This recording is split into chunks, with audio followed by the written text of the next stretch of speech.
Sejak dahulu Allah Subhanahu wa taala sudah menyatakan musuh strategisnya umat Islam itu ada dua, yaitu al-Yahud dan orang-orang musyrikin. Sebagaimana direkam dalam surah Al-Maidah, latajidanna asyaddan nasi adawatan lil ladzina amanu al-yahuda wal ladzina asyraku. Sungguh engkau wahai Muhammad sallallahu alaihi wasallam, engkau akan mendapati kelompok golongan orang yang paling keras permusuhannya, kebenciannya kepada kamu, kepada risalah Islam ini, kepada umat Islam yang beriman kepada risalahmu itu. Yang paling keras kebenciannya, permusuhannya kepada kalian itu adalah al-Yahud, adalah orang-orang Yahudi dan orang-orang musyrikin. Kalau orang musyrikin kita sudah tahu, mereka yang menyekutukan Allah, menganggap Allah itu berbilang lebih dari satu, dalam mengatur, dalam menciptakan, dalam mengendalikan dunia ini. Itulah orang-orang musyrik, Tuhannya banyak. Tapi al-Yahud ini mereka mengaku bertuhan, dan mereka mengakunya Tuhannya itu satu, esa, seperti halnya kaum muslimin. Tetapi klaim pengakuan mereka itu beriman kepada satu Tuhan, itu adalah klaim palsu yang langsung dibantah oleh Allah di dalam Al-Quran. Kenapa? Karena mereka menganggap Tuhan yang esa, yang mereka sembah itu, yang mereka panggil dengan sebutan Yahweh,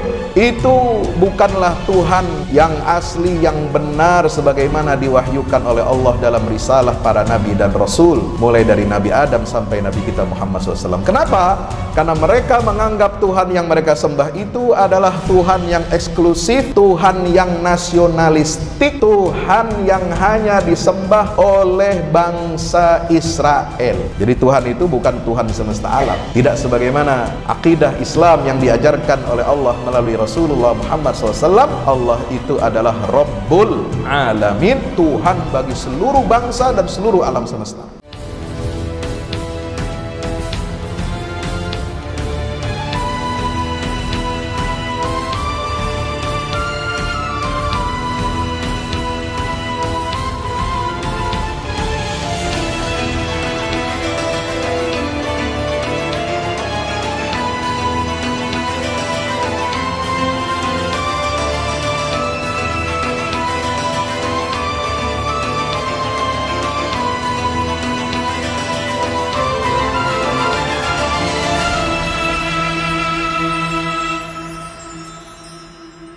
Bismillahirrahmanirrahim. Assalamualaikum warahmatullahi wabarakatuh. Qul ja'al haqq wa zahaqal batil innal batila kana zahuqa wa nunazzilu minal qur'ani ma huwa shifaa'un wa rahmatun lil mu'minin wa la yazidu adh-dhalimina illa khasara wa la tahinu fi ibtigha'il qaum in takunu ta'lamuna fa innahum ya'lamuna kama ta'lamun wa tarjuna minallahi ma la yarjun wa laqad sabaqat kalimatuna li'ibadina al-mursalin innahum lahumul mansurun wa inna jundana lahumul ghalibun. Qul hal tarabbasuna bina illa ihdal husnayain wa nahnu natarabbasu bikum ayyusibakumullahu bi'adzabin min 'indihi aw bi'aydina fatarabbasu inna ma'akum mutarabbisun. Hadirin hadirat yang dimuliakan Allah Subhanahu wa taala, mari kita senantiasa bersyukur kehadirat Allah Subhanahu wa taala dengan mengucapkan hamdalah, alhamdulillahi rabbil alamin. Alhamdulillah atas karunia, nikmat, taufik dan hidayah dari Allah Subhanahu wa taala sehingga kita dapat melaksanakan ibadah zuhur pada siang hari yang berbahagia ini. Alhamdulillah kita dapat bersilaturahim, bertatap muka, tersenyum kepada saudara kita di majelis ilmu taman surganya Allah Subhanahu wa taala sebagaimana yang disampaikan oleh Nabi kita Muhammad SAW, idza marartum bi riyadil jannati farta'u. Kalau kalian mendapatkan kesempatan melewati taman-taman surga, kata Nabi SAW di dunia, maka hendaklah manfaatkan kesempatan itu, mampir dan singgah. Jangan kalian lewatkan kesempatan yang berharga untuk berada di dalam taman surga Allah di dunia. Apa itu riyadul jannah yang ada di dunia? Kata Nabi SAW, hiya majalisul ilmi wa dzikri. Itu adalah majlis-majlis ilmu dan tempat kita untuk mengingat Allah Subhanahu wa taala.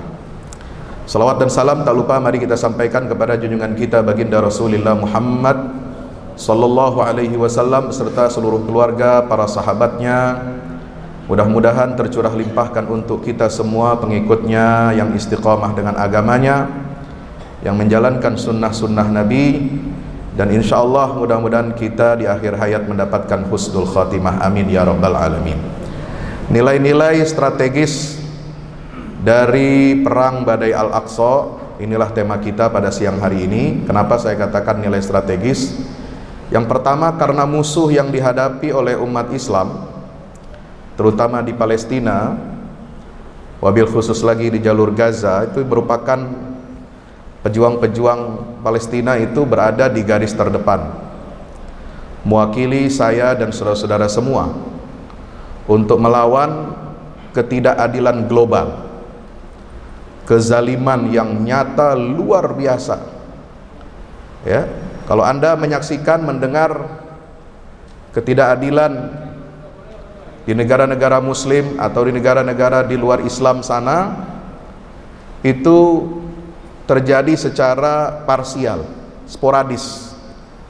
Tapi kezaliman yang terjadi di bumi Palestina, kezaliman yang dialami oleh saudara kita di tepi barat dan jalur Gaza, itu adalah gambaran yang paling sempurna, gambaran yang paling utuh betapa ketidakadilan, kezaliman global itu dikendalikan oleh negara-negara besar yang mereka bersatu padu, berkumpul untuk mendukung dan mensupport penjajah Zionis. Sejak hari pertama mereka melancarkan agresi ke jalur Gaza dan tepi barat, semua pemimpin negara besar dunia itu kumpul memberikan dukungannya untuk penjahat perang, ya, yang namanya Netanyahu itu, ya, dengan semua kekuatannya, dengan militernya, dengan pelurunya, senjatanya. Bahkan Presiden Amerika yang sudah tua renta kemarin menandatangani surat izin untuk mengekspor atau mengirimkan puluhan ribu ton peluru untuk Israel tanpa persetujuan Kongres Amerika. Jadi Israel ini bagi Amerika dan sekutu-sekutunya itu punya nilai strategis.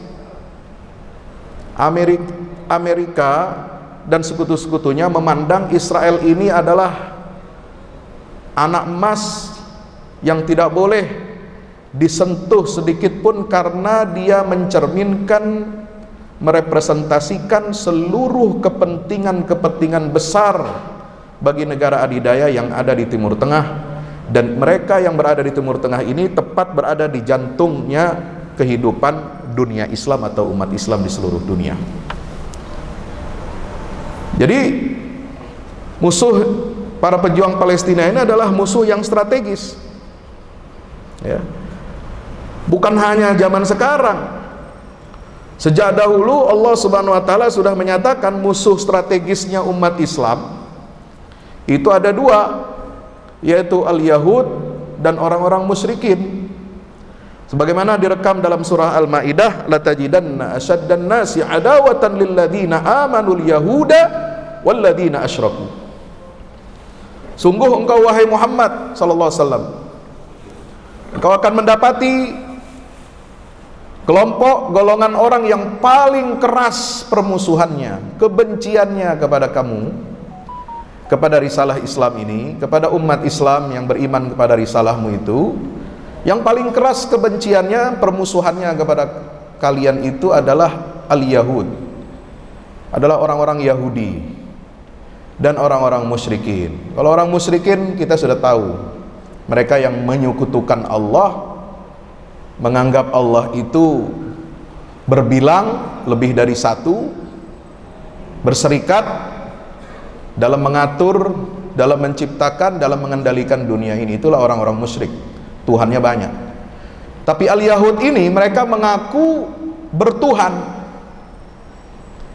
dan mereka mengakunya Tuhannya itu satu, esa, seperti halnya kaum muslimin. Tetapi klaim pengakuan mereka itu beriman kepada satu Tuhan itu adalah klaim palsu yang langsung dibantah oleh Allah di dalam Al-Quran. Kenapa? Karena mereka menganggap Tuhan yang esa yang mereka sembah itu, yang mereka panggil dengan sebutan Yahweh, itu bukanlah Tuhan yang asli, yang benar sebagaimana diwahyukan oleh Allah dalam risalah para nabi dan rasul, mulai dari Nabi Adam sampai Nabi kita Muhammad SAW. Kenapa? Karena mereka menganggap Tuhan yang mereka sembah itu adalah Tuhan yang eksklusif, Tuhan yang nasionalistik, Tuhan yang hanya disembah oleh bangsa Israel. Jadi Tuhan itu bukan Tuhan semesta alam. Tidak sebagaimana akidah Islam yang diajarkan oleh Allah melalui Rasulullah Muhammad SAW. Allah itu adalah Rabbul Alamin, Tuhan bagi seluruh bangsa dan seluruh alam semesta.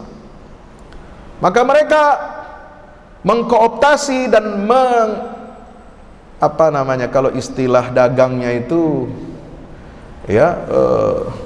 melakukan apa? Monopoli, monopoli Tuhan. Monopoli dagang aja jelek, apalagi monopoli Tuhan. Tuhan itu hanya milik bangsanya sendiri. Bangsa lain di luar bangsa Yahudi, bangsa Israel yang menyembah Tuhan Allah Subhanahu wa taala itu dianggapnya bangsa yang musyrik, bangsa yang tidak memiliki Tuhan dan tidak pantas untuk hidup, dan mereka kalaupun hidup di dunia ini pantasnya hanya dijadikan budak buat Israel. Itu keyakinan mereka, doktrinnya Yahudi itu. Nah, lebih khusus lagi Al-Yahud itu adalah sebutan yang sangat negatif, buruk di dalam Al-Quran untuk orang-orang yang kafir dari kalangan Bani Israel. Karena Bani Israel ada yang beriman kepada risalah Muhammad, dia masuk Islam. Maka Al-Quran tidak menyamakan, menggeneralisir semua Bani Israel itu buruk. Maka yang disebut adalah Al-Yahud.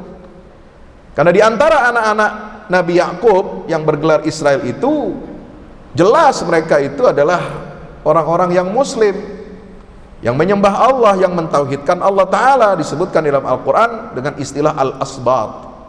Mereka yang menjaga garis ketauhidan yang diajarkan oleh Nabi Ibrahim kepada Nabi Ishak, lalu kepada Yakub dan semua keturunannya. Mereka adalah wa nahnu lahu muslimun. Kami semua ini adalah muslim, yang menyembah Allah, yang mengesahkan Allah Ta'ala. Nah, yang kafir dari Bani Israel itulah disebut dengan istilah Al-Yahud. Mereka inilah orang-orang yang berbahaya bagi agama Islam, bagi agama Allah Ta'ala. Kenapa? Karena mereka memfait accompli, mereka membajak risalah yang dibawa oleh Nabi Musa alaihi salam, yaitu risalah Islam, risalah tauhid kepada Allah. Mereka putar balikkan, mereka manipulasi, mereka rekayasa sebuah agama baru untuk mereka yang kita kenal dengan Judaism, Yahudiyah, agama untuk Jews, agama untuk orang-orang Yahudi atau orang-orang keturunan Israel.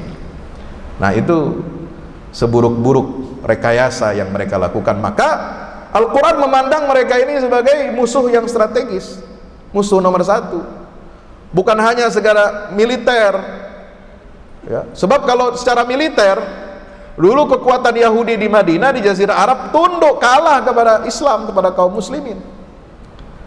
Dalam sejarahnya juga ribuan tahun mereka hidup di tengah-tengah kaum muslimin dalam keadaan terhina.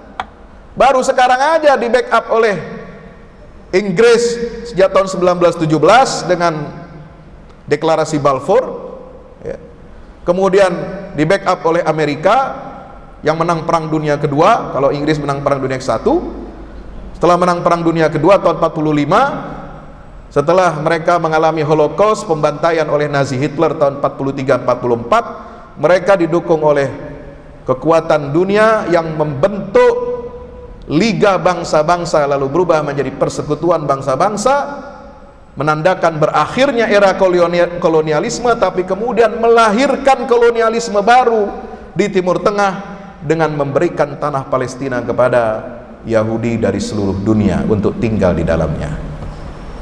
Inilah musuh strategis. Jadi musuh strategis itu bukan yang dari awal dulunya emang udah kuat. Al-Quran tidak menyebut musuh strategisnya umat Islam itu Persia dan Romawi, enggak. Ya. Padahal Persia dan Romawi sudah dari dulu dikalahkan oleh umat Islam.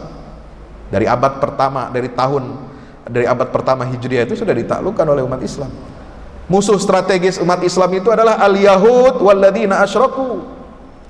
Mereka orang-orang Yahudi dan orang-orang musyrik yang bisa saja mereka di satu saat menguasai dunia, mengendalikan dunia, dan menggencet serta ingin menghancurkan kaum muslimin. Hadirin dimuliakan Allah Subhanahu wa taala, itulah fakta dalam Al-Qur'an yang tidak bisa terbantahkan. Maka Allah mengajarkan kita apa? Untuk senantiasa berlindung, memohon petunjuk ke jalan yang lurus, jalan orang-orang yang diberikan nikmat, yaitu para nabi, para syuhada, para salihin dan siddiqin, serta tidak mengikuti jalannya orang-orang yang dimurkai, ghairil maghdubi alaihim waladhdallin. Itu kita baca tiap hari. Itu musuh strategisnya umat Islam itu. Anda baca setiap sholat itu, Anda baca tentang ayat politik, ya. Itu ayat politik itu geopolitik global. Ya, makanya orang Islam itu nggak bisa lepas dari masalah politik. Al-Quran itu yang ngajarkan Anda itu siapa musuh politik Anda, musuh strategis umat Islam itu siapa. Maka nggak bisa kita mengatakan, oh ada Yahudi yang baik, ada yang Yahudi yang tengil, ya. Nggak ada Yahudi yang baik. Ya. Yahudi itu kafir kepada Allah, kekufuran kepada Allah itu udah menandakan kejahatan dia. Allah aja dijahatin, apalagi manusia, kira-kira begitu logikanya. Ditambah dengan kalau dia memeluk doktrin ideologi Zionisme, itu lebih tambah jahat lagi. Ya. Hadirin makan Allah Subhanahu wa taala. Kenapa? Nabi sendiri yang mengatakan la taqumus saah, tidak akan ada hari kiamat. Atau kita memahami hadis itu, tidak akan terjadi hari kiamat sebelum hatta yuqatilal muslimun al-yahud, sebelum orang-orang kaum muslimin, ya, itu memerangi orang-orang Yahudi. Ini hadis Nabi, ya, sahih, 100% sahih, ini nggak ada keraguan riwayatnya, sanadnya, ya.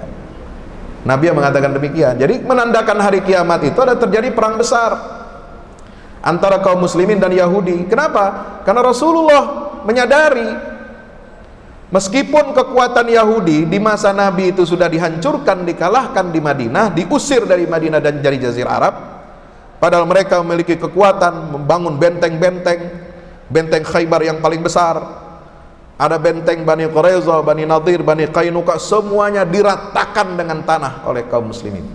Setelah mereka mengkhianati perjanjian Madinah yang ditandatangani ketika Nabi awal hijrah masuk ke dalam kota Madinah, memberikan keamanan, jaminan keamanan kepada orang-orang Yahudi, kepada non-Muslim, dengan syarat bahwa mereka harus loyal kepada Rasulullah SAW dan tidak mengkhianati umat Islam.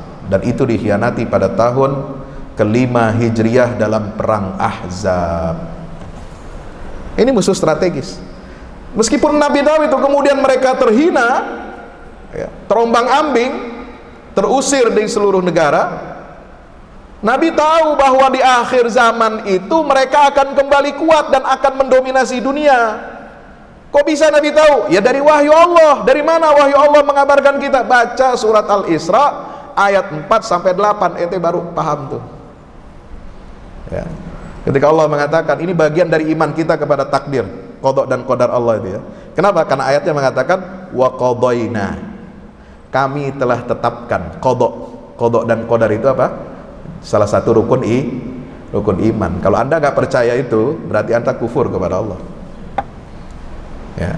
Orang Islam wajib percaya qada dan qadar. Salah satu qada dan qadarnya Allah ditetapkan di ayat 4 surat Al-Isra itu, kami telah tetapkan, kami telah takdirkan kepada Bani Israel bahwa kamu akan melakukan kerusakan di bumi 2 kali. Dan kamu akan menyombongkan diri kamu 2 kali. Di masa Rasulullah sudah terjadi dan mereka dikalahkan. Fa idza jaa wa'du ulahuma ba'athna 'alaikum ibadan lana uli ba'sin syadid fajasu khilalad diyar. Mereka sudah dikalahkan oleh Rasulullah dan kaum muslimin. Yaitu dengan apa? Dibangkitkan oleh Allah uli ba'sin syadid. Orang-orang ibadan lana, hamba-hamba kami, kata Allah, yang mengesahkan, yang mentauhidkan, yang menyembah kami dengan tulus, dengan ikhlas. Bukan hanya beribadah mereka pandai, tapi juga mereka pandai menggunakan sumber dayanya untuk menjadi kekuatan yang besar, kekuatan yang dahsyat mengalahkan dominasi Yahudi di Madinah. Padahal Yahudi di Madinah waktu itu pialang pedagang ya, ahli dagang ya, menguasai ekonomi. Mereka juga bangun pabrik senjata di Madinah karena memang selalu ngompor-ngompori suku-suku Arab untuk berperang satu sama lain, dan mereka yang mengambil untung dari peperangan itu dengan jual senjata. Persis sama dengan Yahudi sekarang itu. Sama dengan Amerika. Amerika otaknya Yahudi juga. Makanya dilindungi itu Israel.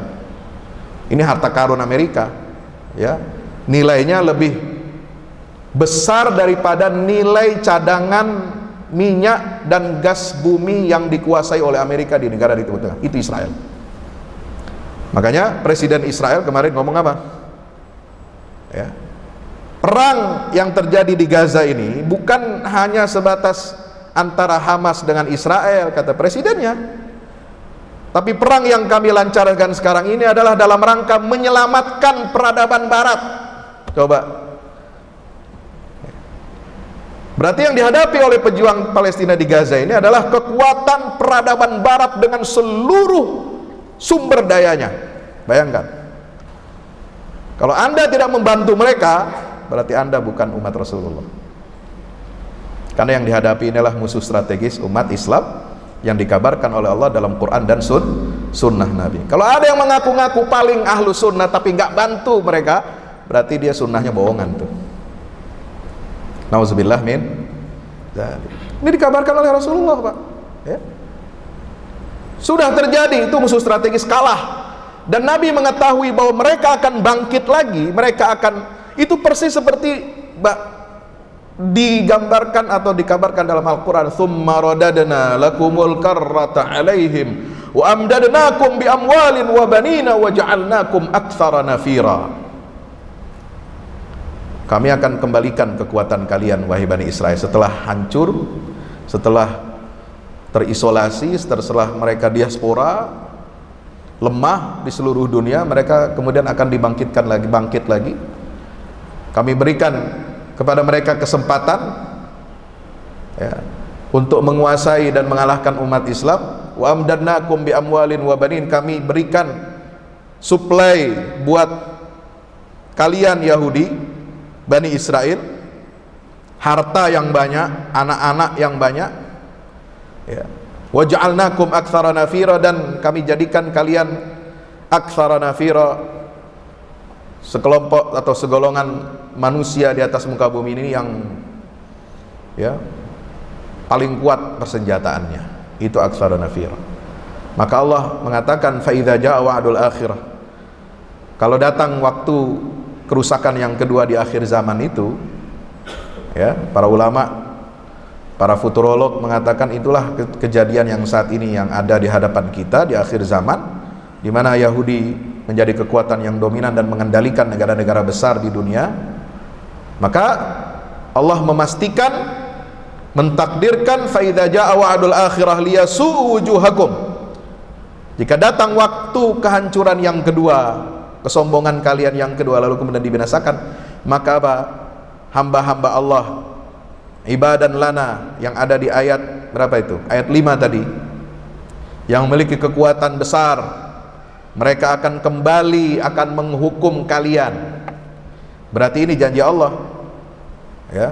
Allah yang mengatakan itu dalam Al-Quran, dan Nabi SAW sudah memprediksi mengatakannya ya, bahwa tidak akan terjadi hari kiamat sebelum orang-orang Islam itu akan memerangi dan membunuhi orang-orang Yahudi, sehingga setiap Yahudi itu akan bersembunyi di balik pohon, di balik tumbuh-tumbuhan, dan semua tanaman dan tumbuhan itu akan memberitahu kepada muslim, ya muslim hadza yahudiyun warai faqtulhu. Wahai Yahudi, wahai umat Islam, ini di belakang saya ada sembunyi orang Yahudi satu, ya, bunuhlah dia. Sampai tumbuhan itu ngomong begitu, mengabarkan demikian, ya. Nah, itu Nabi SAW bisa mengatakan seperti itu karena wahyu dari Allah. Tsumma radadna lakumul karrata 'alaihim wa amdannakum bi amwalin wa banin wa ja'alnakum aktsara nafir. Maka Allah akan hancurkan mereka kekuatan itu di akhir zaman. Fa idza ja'a wa'dul akhirati liyasu'u wujuhakum. Mereka akan menyuramkan wajah-wajah kamu. Wa liyadkhulul masjid. Nah, ini ya janji yang kedua Allah. Mereka pasti akan memasuki Masjidil Aqsa. Al-Masjid itu kembali kepada ayat yang pertama, ya, yaitu Masjidil Aqsa. Subhanalladzi asra bi'abdihi lailan minal masjidil harami ilal masjidil Aqsa.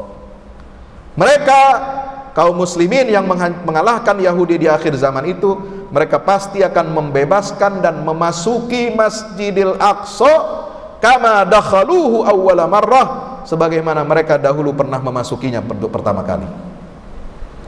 Waliyutabbiru ma'alau tadbira, dan mereka akan mengalahkan kesombongan Yahudi dengan kekalahan yang berat yang mereka rasakan.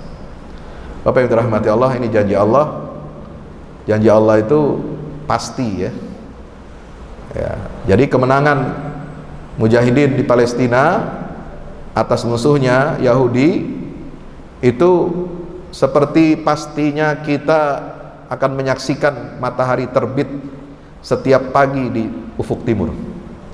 Seperti pastinya kita akan melihat matahari terbenam di sisi barat. Itu pasti itu. Sebab janji Allah tidak pernah akan diingkari, tidak akan disalahi oleh Allah Ta'ala. Nah, Bapak Ibu dirahmati Allah Subhanahu wa Ta'ala, maka itulah kenapa disebut sebagai musuh strategis. Dan apa nilai strategisnya Badai Al-Aqsa ini? Karena orang-orang Yahudi sendiri, Zionis sendiri menyatakan, ya, kalau sampai pejuang Palestina, pejuang Gaza ini menang, maka berarti itu menandakan runtuhnya peradaban Barat. Kok bisa seperti itu? Satu, ya, Amerika dan sekutunya, tentu saja Israel, itu mereka membangun peradaban mereka itu dengan banyak sekali mengeruk kekayaan umat Islam, ya. Dunia Islam ini sudah hampir semuanya dikuasai oleh Amerika dan sekutunya, ya. Kekayaan alamnya dikuasai, walaupun merdeka negaranya, tapi kekayaan alamnya tidak dinikmati oleh rakyatnya masing-masing, ya. Yang menikmati ya yang menjadi kroninya Amerika, kira-kira begitu, ya. Itu yang menikmati anak keturunan, 7 turunan ya mereka itu. Tapi sampai rakyat kecilnya tidak bisa menikmati. Kenapa? Karena sudah sedemikian rupa teknologi, ya, mereka kuasai dan tidak akan diberikan alih teknologi itu kepada negara-negara Muslim, negara-negara berkembang, ya. Jadi kalau jangan mimpilah, ya, negara Arab ini mau dijanjikan, ya, supaya mereka melakukan normalisasi hubungan, normalisasi politik, ya, dengan Yahudi, dengan Zionis. Amerika menjanjikan iming-iming apa? Kami akan transfer teknologi, senjata dan lain sebagainya. Nah, itu mimpi aja itu angin surga, ya. Karena negara-negara besar tidak ada yang mau memberikan transfer teknologi itu, ya, karena itu berarti mengancam mereka, ya, secara jangka panjang, secara strategis. Yang kedua, akan memberikan izin kepada beberapa negara Arab untuk mengembangkan uranium, senjata nuklir, sebagai penyeimbang di kawasan, penyeimbang Israel maksudnya. Nah, itu juga angin surga itu, mustahil, ya. Apa? Kepentingan Amerika satu, hanya menjadikan Israel sebagai negara yang kuat, negara yang dominan, dan negara yang mengatur seluruh percaturan politik di Timur Tengah. Tidak boleh ada yang menyaingi itu, ya. Makanya perang Gaza ini menjadi pertaruhan besar bagi peradaban Barat, karena normalisasi politik itu akan memberikan kekayaan yang sangat besar kepada Israel, dan mengamankan jalur perdagangan baru. Jadi Amerika ini punya proyek mengamankan jalur dagang menandingi Cina, jalur sutra Cina itu obor ya, One Belt One Road. Dia pengen punya jalur dagang baru dengan merangkul India. India ini kan rivalnya Cina, kekuatan besar dunia juga. Jadi jalur perdagangan baru itu membentang dari India sampai ke Israel. Jadi beda dengan jalur sutranya, obornya Cina itu. Jadi India belok ke Timur Tengah, belok ke Timur Tengah, nanti ke Israel. Israel akan membangun terusan baru yang menandingi terusan Suez di Mesir, bahkan ingin mematikan terusan Suez di Mesir itu, dan terusan kanal baru untuk lalu lintas perdagangan internasional itu melewati jalur Gaza. Makanya jalur Gaza harus diratakan dengan tanah. Ini pertaruhan besarnya. Bapak Ibu yang dirahmati Allah Subhanahu wa taala. Yang kedua, nilai strategis perang Gaza ini adalah ya, ketika kita menyaksikan ya, saudara-saudara yang dirahmati Allah Subhanahu wa taala, pembelahan negeri-negeri muslim, perpecahan yang semakin menjadi-jadi, dipisahkan dari isu utama dunia Islam. Kemudian Barat dengan kekuatannya juga menciptakan parameter yang disebut dengan gender ya, untuk menyebarkan paham seksual yang menyimpang ya. Untuk apa? Untuk merusak akhlak generasi muda di negara-negara muslim terutama ya, dengan cara mengumbarkan syahwat, dengan cara memberikan fasilitas konser-konser macam-macam ya di dunia Islam ini, untuk melalaikan mereka dari isu utama mereka untuk menghadapi musuh strategisnya umat Islam.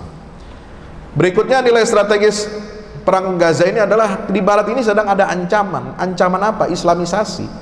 Jadi kekuatan penyebaran Islam di Eropa dan Amerika itu adalah menjadi kekuatan agama Islamnya adalah agama yang paling cepat penyebarannya di dunia. Dan pemimpin-pemimpin Barat itu sangat khawatir dengan adanya Islamisasi di negara-negara mereka, bertambahnya besarnya populasi muslim. Apakah karena faktor migrasi orang-orang Islam ke dunia Barat, ataupun lahirnya keluarga-keluarga Barat, keluarga-keluarga asli mereka itu yang convert ke Islam dan melahirkan anak-anak yang beragama Islam. Ini merupakan ancaman buat mereka. Maka mereka terus menghalang-halangi itu, memperlambat penyebaran Islam di dunia dengan cara bagaimana? Dengan cara menciptakan sel-sel terorisme untuk mencitrakan buruk agama Islam. Mereka menanamkan kezaliman di negeri-negeri muslim sehingga lahir ekstremisme, lalu digunakan untuk propaganda menghancurkan Islam dengan program apa? War on Terrorism. Nah, itulah yang terjadi 2 dekade terakhir ini ya. Maka itu bagi mereka, pemimpin-pemimpin Barat seperti Biden ya, kemudian Netanyahu, kemudian para pemimpin negara Eropa ya, ini kartu Gaza ini kartu yang tidak bisa diremehkan. Mereka akan mati-matian. Makanya kenapa kemarin Amerika menggunakan hak vetonya untuk gencatan senjata permanen yang diinisiasi oleh Dewan Keamanan PBB ya, tanpa malu. Seluruh dunia sudah mendukung itu untuk menghentikan serangan Israel ya. Kalau melanggar resolusi Dewan Keamanan PBB, berarti Israel itu melanggar dunia, dan kemudian dia akan dihukum bersama-sama oleh masyarakat dunia. Dan Amerika yang pasang badan ini, kenapa? Karena bagi Amerika dan Eropa ya, Gaza ini harus kalah. Dengan cara bagaimana? Menghabisi eksistensi perlawanan umat Islam di Palestina, mencegah bangsa-bangsa Arab dari kemerdekaannya, menentukan nasibnya ya. Kemudian mendukung gerakan-gerakan feminisme global yang menyebarkan faham-faham seksual yang menyimpang, dan terus-menerus menternak kelompok-kelompok radikal untuk menteror orang-orang Barat. Supaya apa? Orang Barat makin menjauh dari Islam. Tapi sesungguhnya wa makaru wa makarallahu wallahu khairul makirin, semakin terbuka mereka menghadapi propaganda itu, semakin mereka mengenal Islam, mereka membaca Al-Quran. Ternyata apa yang di dalam Al-Quran dan sirah Nabi itu berbeda dengan apa yang dipropagandakan oleh Barat, oleh pemimpin-pemimpin mereka. Maka itu akan semakin menguatkan simpati rakyat di negara-negara Barat itu kepada agama Islam. Maka Gaza ini harus dihancurkan. Kenapa? Karena akan menjadi batu karang yang hebat untuk menahan dan untuk merusak semua rencana-rencana strategis Barat yang ingin menghambat kebangkitan umat Islam. Jadi nilai strategisnya luar biasa, hadirin rahmati Allah Subhanahu wa taala. Maka itu ya, kalau kita menyaksikan seperti itu, ini bagaimana sikap kita? Ya. Luar biasa tantangan yang dihadapi oleh para pejuang di Gaza ini. Secara regional, negara-negara Arab dan negara Islam, isu tentang Palestina ini sudah hampir mati suri.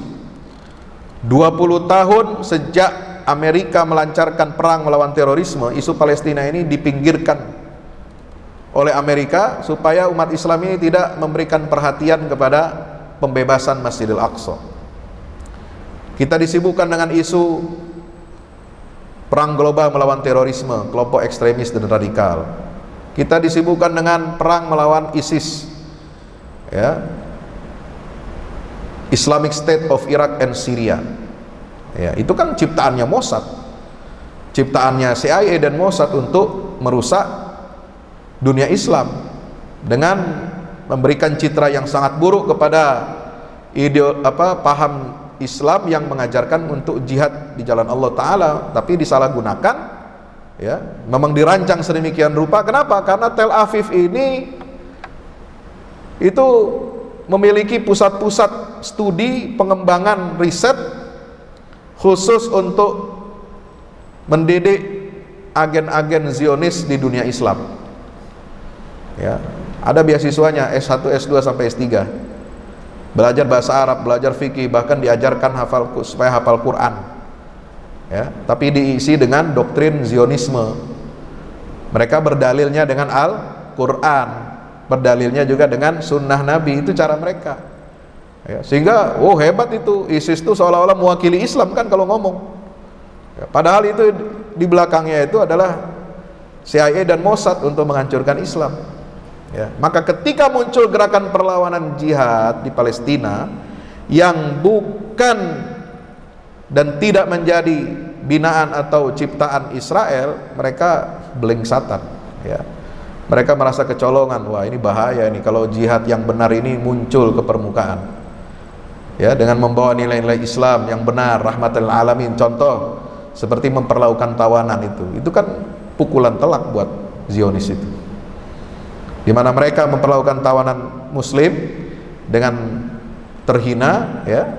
Sementara pejuang Hamas, pejuang Palestina ini memperlakukan tawanan Zionis itu dengan beradab, ya. Seperti yang diajarkan oleh Rasulullah Shallallahu Alaihi Wasallam, beri mereka makan dari makanan kalian, beri mereka minum dari minuman yang kalian minum, pakaian dari pakaian yang kalian gunakan, beli tempat perlindungan yang nyaman, seperti mereka hidup normal, tidak ada kurangnya satu pun. Ya. Bahkan di film yang dibuat oleh pejuang Palestina itu digambarkan bagaimana pejuang Palestina itu minum aja di ruang tawanan Israel itu minta izin. Ya. Mau makan pisang aja minta izin sama yang ditawan gitu. Jadi memang itulah perlakuan Muslim itu yang benar sesuai dengan sunnah Nabi kita Muhammad SAW. Ya, maka ini mengacaukan dan merusak semua rencana-rencana busuk, rencana dirar. Nah, kita istilahnya dirar, rencana proyek jahat yang dilancarkan oleh Amerika dan Israel untuk menghancurkan umat Islam dengan 3 pilar. Satu, menghapus isu Palestina. Jadi isu Palestina ini sudah dipinggirkan dan dipojokkan sedemikian rupa supaya dunia Islam ini sibuk ngurusi masalah terorisme, deradikalisasi. Padahal yang diciptakan itu waham semua, delusi, ilusi semua.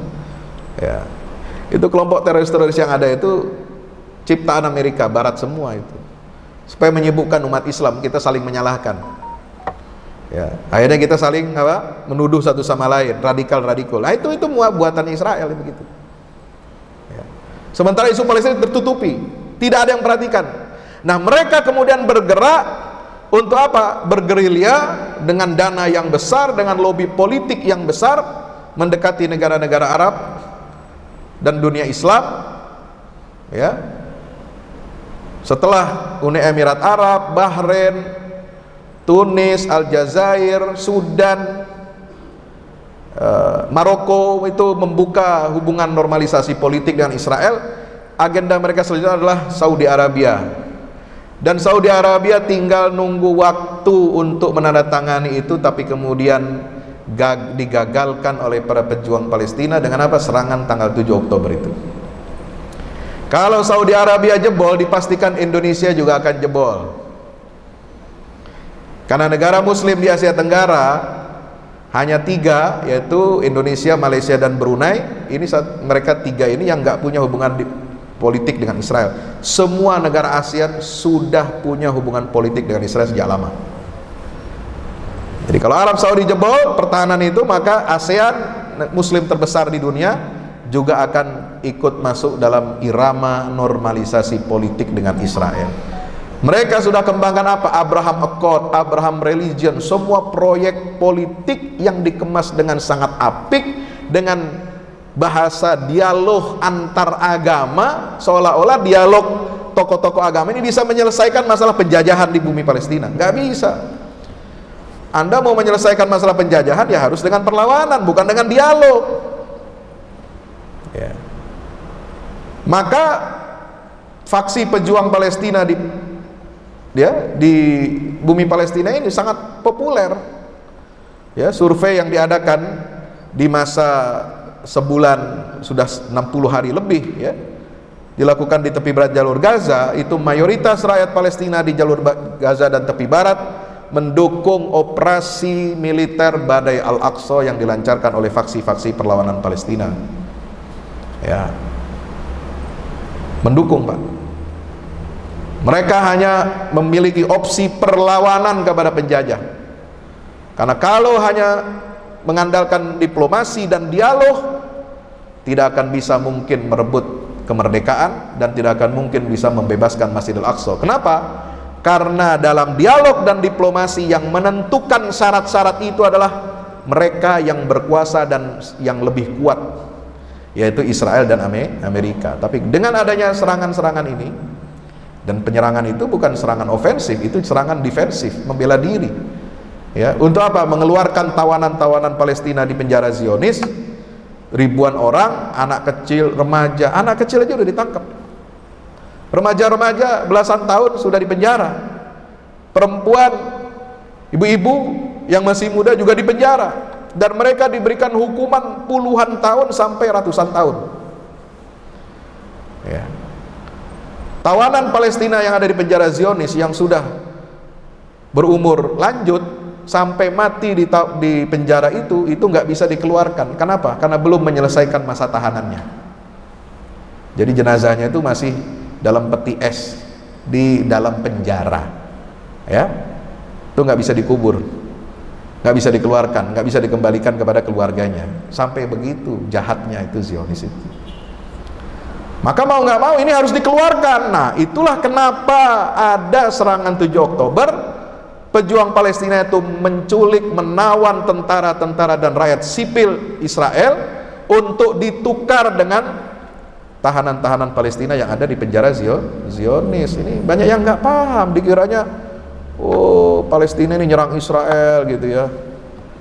Bukan nyerang, itu mengambil tahanan untuk ditukar. Tapi yang terjadi Israel ini apa? Nggak mau. Makanya mereka menyerang, melakukan agresi, mentargetkan sipil, mentargetkan bangunan fasilitas publik, menghancurkan dan meratakan jalur Gaza itu dengan tanah. Ya. Dengan alasan apa? Mereka ingin mengambil kembali tawanan yang diambil oleh pejuang Palestina itu, ya, dan tidak mau tunduk kepada syarat-syarat para pejuang itu, dan hasilnya tidak bisa, ya, mereka nggak berhasil itu. Jadi hanya untuk menjaga, ya, egoisme, menjaga gengsinya Israel, itulah mereka mengharuskan mereka untuk apa? Melakukan serangan yang dahsyat di jalur Gaza. Nilai strategisnya adalah, jadi Amerika ini ingin, yang kedua, memasukkan Israel ke dalam ruang regional Arab. Jadi Israel ini akan dijadikan sebagai negara yang normal. Selama ini 75 tahun mereka dianggap negara yang tidak normal di Timur Tengah, anomali. Kenapa? Tidak diakui oleh tetangga-tetangganya. Selalu konflik, selalu ada agresi militer. Maka Amerika dengan kekuatan lobi politik dan ekonominya bertekad untuk menjadikan Israel ini sebagai negara yang normal di Timur Tengah, ditanam di Timur Tengah, diakui di Timur Tengah sebagai negara, bukan musuh bangsa Arab apalagi dunia Islam. Nah, itulah mereka melakukan pendekatan, dan itu rencana mereka hancur berantakan saat ini, ya.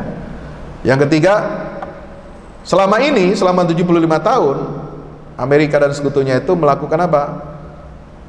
Proyek untuk membangun ulang kesadaran dunia Islam supaya tidak memusuhi Israel, supaya tidak memusuhi Zionis.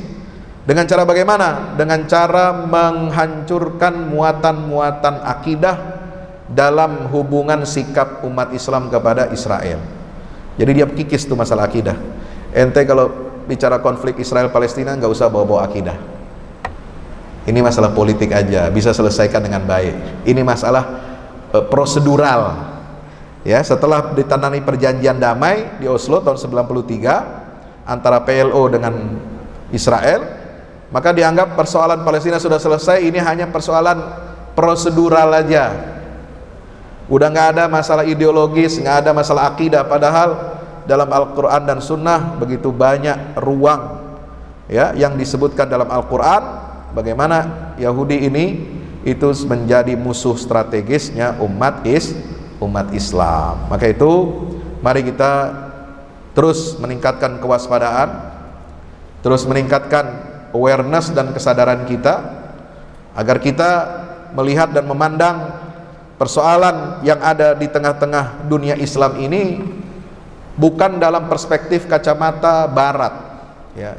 Itu kekalahan kita yang pertama adalah kalau kita tunduk kepada cara pandang Barat melihat masalah-masalah mereka menjajah dunia Islam. Itu keliru. Ini bahaya. Sama dengan kelirunya kita memandang, ya, Belanda, negara-negara Eropa dulu menjajah Indonesia, Nusantara ini hanya untuk kepentingan ekonomi. Enggak. Mereka sudah mendeklarasikan kolonialisme itu dibangun di atas 3 pilar untuk mencari sumber kekayaan alam, yang kedua untuk glory, ya, yang ketiga untuk gospel, untuk menyebarkan Injil. Itu perang salib. Jadi perang salib itu bukan hanya Timur Tengah, sampai ke Nusantara. Kenapa? Karena suplai barang-barang pokok, komoditas pokok dunia pada saat itu, yaitu rempah-rempah, itu pusatnya adanya, sumbernya dari Nusantara, diekspor ke Timur Tengah melewati jalur Konstantinopel, melalui jalur Sutra masuk Eropa. Maka setelah Konstantinopel ini takluk di tangan kaum muslimin tahun 1453, mereka tidak lagi mendapatkan suplai rempah-rempah itu. Maka mereka mencari jalan baru, rute baru, mengitari benua Afrika sampai ke Tanjung Harapan di Afrika Selatan, lalu sampai ke Nusantara untuk mencari tanah asli penghasil rempah-rempah. Itu produk kolonialisme itu. Kenapa? Karena produk perang salib.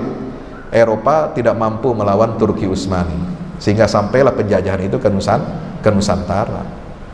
Nah, itu cara kita memandang harus benar, ya. Makanya mereka hinakan rakyat Nusantara yang mayoritas beragama Islam ini. Mereka hendak mengalahkan, mereka ingin mendominasi, mereka ingin hancurkan ekonomi, sosial, politik, dan akidahnya umat Islam. Untuk apa? Sehingga mereka bisa ditindas, mereka bisa, ya, dijajah selama ratusan tahun. Nah, sama ini yang terjadi dengan Palestina. Tidak boleh kita meninggalkan dan menanggalkan unsur akidah dalam permasalahan cara pandang kita melihat konflik Israel dan Palestina. Yang benar itu bukan konflik. Nah, ini lagi. Yang benar itu istilahnya adalah penjajahan Israel atas Palestina. Kalau konflik, masing-masing punya surat, ya, surat tanah, sama-sama legal. Nah, cuma yang satu beli dari calo, satu asli, kan begitu. Itu konflik namanya. Ya.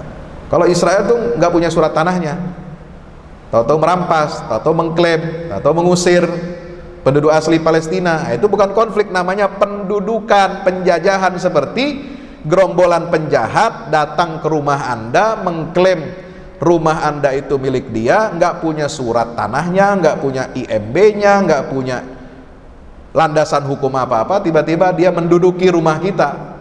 Apa yang akan Anda lakukan? Berdamai dengan perampok? Memberikan separuh rumah Anda untuk mereka tinggali? Oh, itu namanya orang goblok itu. Berdamai dengan perampok itu bodoh, itu gila namanya. Ya. Anda yang beli dengan uang keringat saudara, Anda yang punya surat tanahnya resmi, dijamin oleh negara, tiba-tiba Anda berdamai dengan perampok. Itu orang nggak punya hati dan nggak punya otak. Maka cara untuk merebut tanah yang sah itu adalah dengan Anda melakukan perlawanan.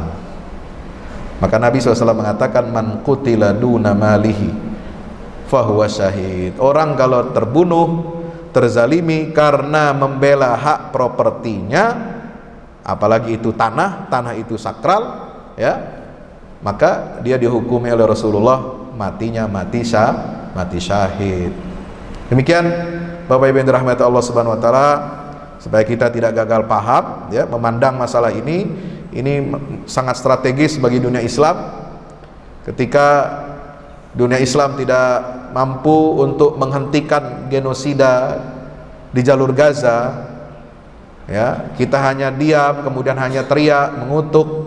Amerika menggunakan hak vetonya, itulah cermin dunia Islam. Cermin dunia Islam, cermin negara, seluruh negara di dunia ini yang ada di PBB itu tidak berkutik hanya karena oleh keputusan satu negara. Berarti apa? PBB ini produk neokolonialisme yang harus dihancurkan itu. Ya, karena ini kezaliman, pilarnya itu sudah zolim. Kalau tidak direstrukturisasi, ya, kalau tidak dicabut hak veto dari 5 anggota tetap Dewan Keamanan PBB, maka semua kezaliman di atas dunia Islam ini pasti akan terus terjadi. Maka itu, ya, kekuatan dunia ini harus dikocok ulang, ya. Nggak bisa 5 negara itu aja, mereka yang menang perang dunia ke-1 dan perang dunia kedua, ya. Ini harus melibatkan perwakilan dunia Islam yang memiliki kekuatan yang seimbang dengan mereka, sehingga ikut menjadi penentu, ya, percaturan politik global. Demikian, mudah-mudahan bermanfaat. Nasrun minallah, fathun qarib, wa basyiril mu'minin. Wassalamualaikum warahmatullahi wabarakatuh.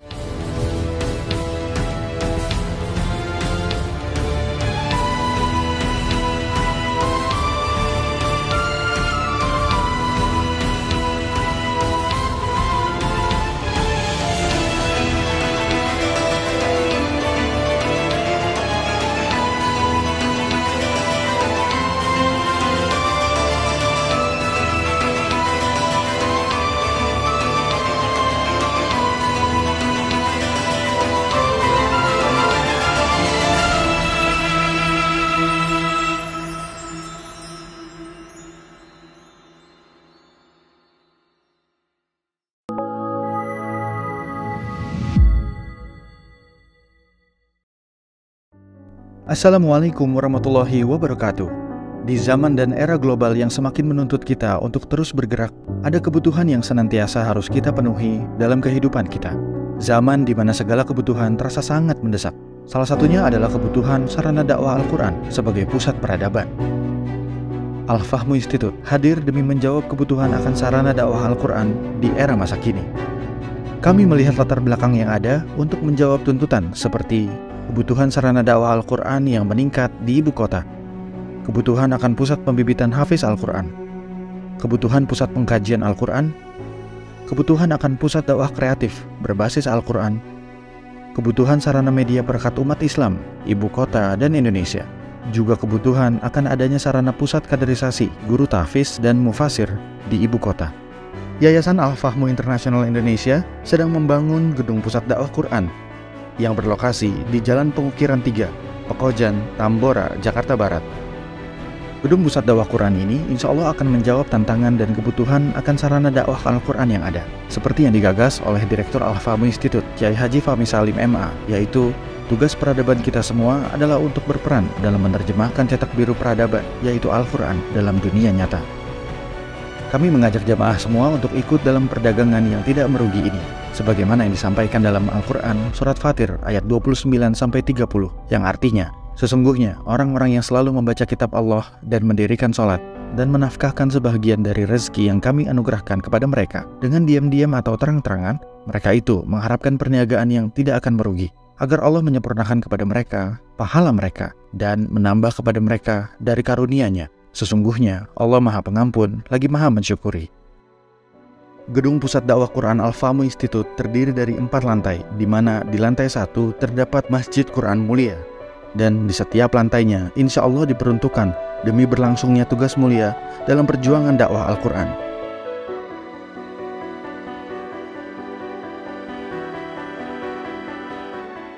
Berikut adalah rencana anggaran biaya yang dibutuhkan dalam pembangunan Gedung Pusat Dakwah Quran.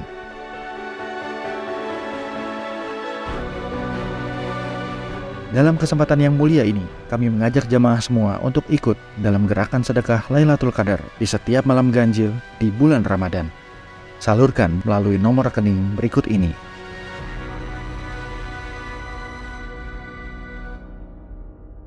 Al-Fahmu Institute, bahagiakan Indonesia dengan dakwah Quran.